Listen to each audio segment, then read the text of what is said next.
country of Sweden, population about 10 million, having a very hard time assimilating Muslim immigrants and refugees. In fact, the Swedish government recently made it much more difficult for refugees to enter.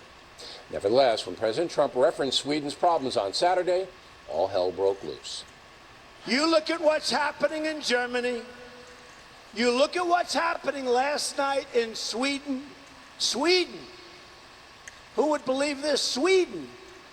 They took in large numbers. They're having problems like they never thought possible. Now, the problem with the president's statement is that nothing specific happened Friday night. Apparently, he saw a report on the Tucker Carlson program and referenced it. That prompted the former Swedish prime minister to say this. It was also important to make clear that this is wide off the mark. We expect the President of the United States to have sources of information that goes beyond Fox News. But a short time after that statement, a mini riot erupted in a Stockholm suburb, which is about 90% Muslim. The problem seems to be the Swedish police arrested a dope dealer in that neighborhood, and residents didn't like it. It's happened 2 other times in the past. But the big picture is this: the Swedish government doesn't want to admit to the world they have a migrant problem. It's not Dana Perino, co-host of The Five. So that was an act of God. Hours after that dopey former Swedish boom, the whole place goes up. 90% Muslim in that neighborhood. Have you ever been to Sweden? I have not been. My husband has been, and I take all. I spent some time. I spent some time in Stockholm, and Sweden is a very homogenous country, or was. All right, they all look like you. All right, take a good look at Miss Dana. That's why Sweden. Except for I think they're a lot taller than me. Maybe that's true. You're a munchkin. That's true. But the suburb Rinkeby. I've never been there. But the word is that cops don't even want to go in there. It's the same kind of ghettoized situation. So all the people from North Africa and the Middle East, the migrants and the refugees, assemble there and keep their own culture, don't assimilate into the Swedish culture. And the government cracks down, and now it makes it harder for migrants to get in. Right. Yet, they don't want to tell the world what's going on in Sweden. They just don't.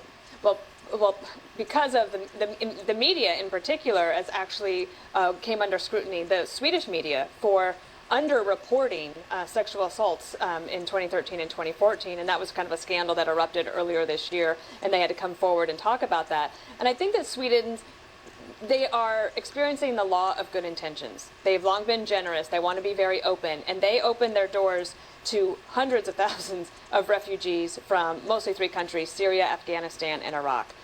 In 2015, 163,000 refugees came in, but in 2016, as you pointed out, they dropped it down to about 30,000, and that's partly a pretty big drop. It's a big drop because they really have a problem. But this is my point. Look, I'm not disparaging Sweden and its history of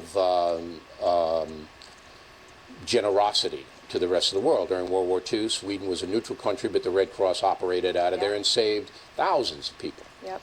But now, did you hear what that prime minister said? He took a shot at our president, who essentially told the truth, but again didn't use the precise language you need to use to win the culture war, going back to our first block, okay?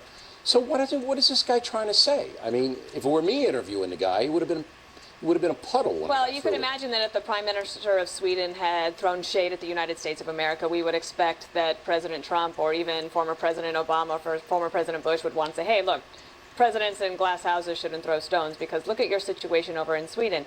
And one of the problems that they have over there is that they had been so generous that they had given no incentive to assimilate at all. If you arrive and you can get a house, and you don't have to assimilate and learn how to work beyond a labor job, then there's no reason to assimilate. And then the children that are born there are living in a ghetto, and so now they have a problem because it's 90% Muslim. That means there's no mixing at all. And the reason we're even reporting on this is why that Trump people, the people who support the president, don't want the mass migration here.